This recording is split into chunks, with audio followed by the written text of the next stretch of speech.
Bismillahirrahmanirrahim. Assalamualaikum warahmatullahi wabarakatuh.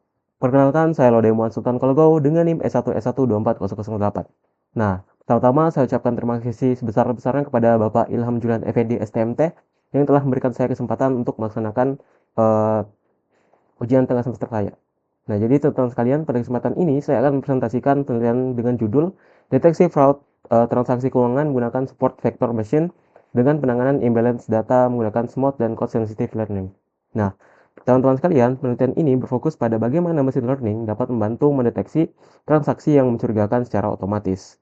Nah, jadi perkembangan transaksi digital saat ini sangat pesat. Nah, seperti mobile banking dan juga e-wallet. Nah, namun hal ini juga meningkatkan risiko terjadinya fraud atau penipuan.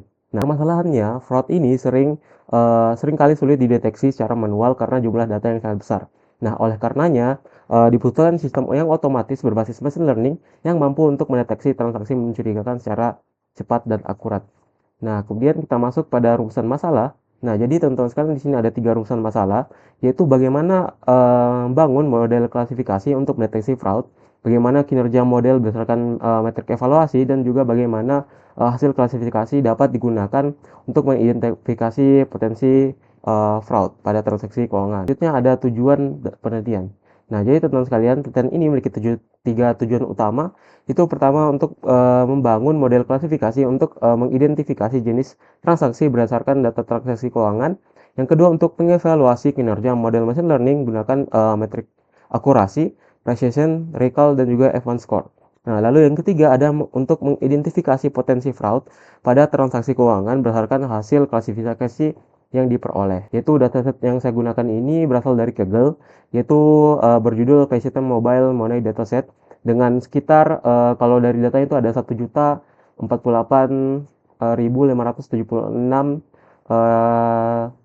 jumlah transaksi yang ada. Data ini terdiri dari fitur seperti adanya step atau waktu transaksi, amount, jumlah uang yang ditransaksikan, old balance order atau saldo awal pengiriman, new balance order atau saldo akhir pengirim, old balance dash, saldo awal penerima, new balance dash, saldo akhir penerima, dan is flagged fraud atau indikator transaksi mencurigakan. Kita lihat ada di sini ada metode penelitian, teman-teman.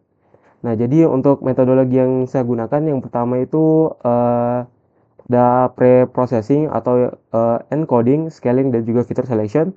Lalu ada ADA atau exploratory data analysis untuk memahami data. Lalu ada SWOT untuk menangani imbalance.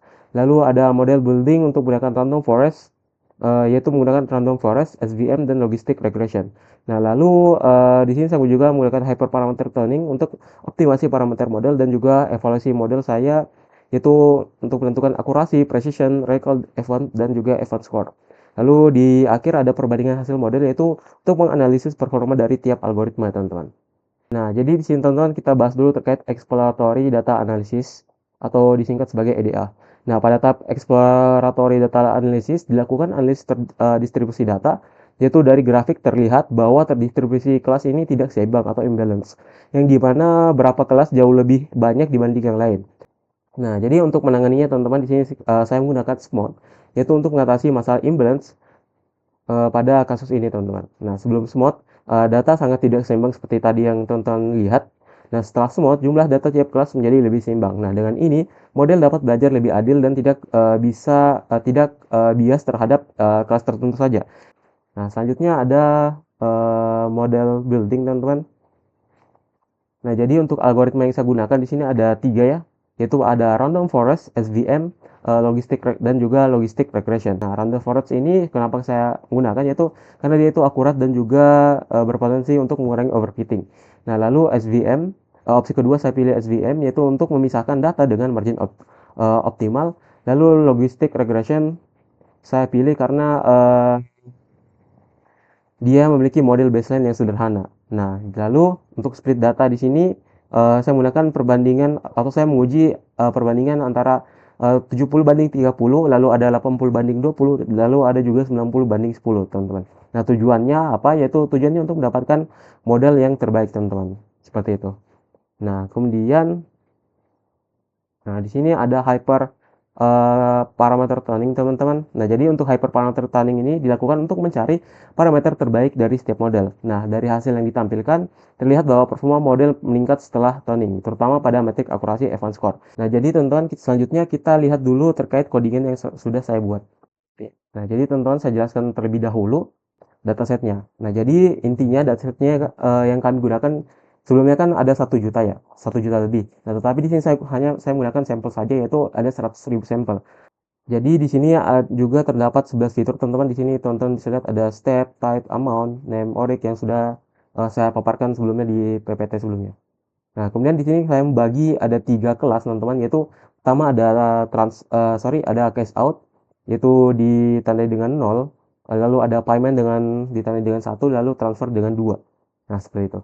Nah, di sini teman-teman setelah melakukan pengerjaan data, nah di sini kita melakukan tahap selanjutnya, yaitu AIDA. Nah, tadi sudah teman-teman lihat di PPT. Nah, jadi di sini AIDA-nya terjadi imbalance data. Lalu kita next. Nah, di sini teman-teman bisa melihat uji cobanya, di mana saya menggunakan split datanya itu ada 70 banding 30 dan seterusnya. Sudah saya jelaskan juga tadi sebelumnya di PPT. Nah, untuk hasilnya seperti ini teman-teman. Nah, di sini ada random forest yang akurasi pertamanya ada 93, tapi ini teman-teman perlu digarisbawahi, ini belum eh, belum dilakukan smooth teman-teman. Jadi dia masih imbalance datanya. Tetapi setelah kita melakukan smooth, nah di sini si random forestnya akurasinya menjadi turun, sedangkan SVM dan lain-lainnya juga dia untuk akurasinya menjadi naik teman-teman. Nah, lalu di sini ada conversion matrixnya teman-teman. Nah, jadi untuk saya jelaskan dulu beberapa ya. Nah, untuk di random forest ini teman-teman, kelas 0 ini dia berarti menandakan adalah banyak data yang benar sebanyak 3.238.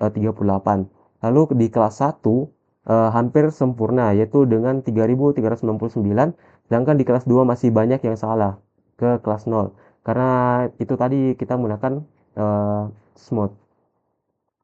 Nah, lalu di SVM, pada SVM ini terlihat bahwa kesalahan klasifikasi itu lebih banyak terjadi, terutama pada kelas 0 yang sering diprediksi sebagai kelas lain. Nah, hal ini menunjukkan bahwa SVM kurang optimal dalam memisahkan data dibandingkan random forest.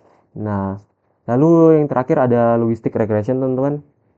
Nah, logistic regression ini menunjukkan performa yang paling rendah dengan kesalahan klasifikasi yang lebih tinggi, terutama pada kelas 0 yang sering salah diklasifikasikan sebagai kelas 2, teman-teman.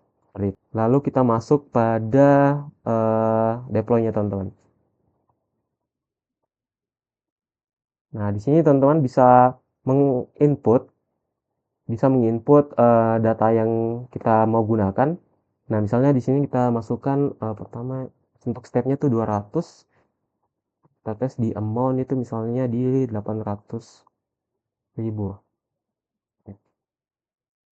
Lalu untuk balance port-nya itu kita masukkan berapa ya?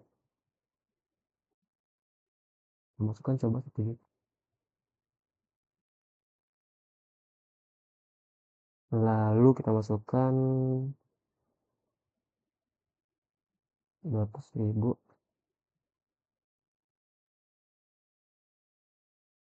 Ini kita bayarkan 0 aja.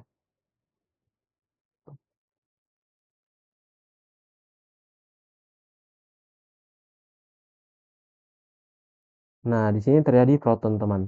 Nah, mungkin saya bisa jelasin dulu terkait eh, si deploy-nya ini.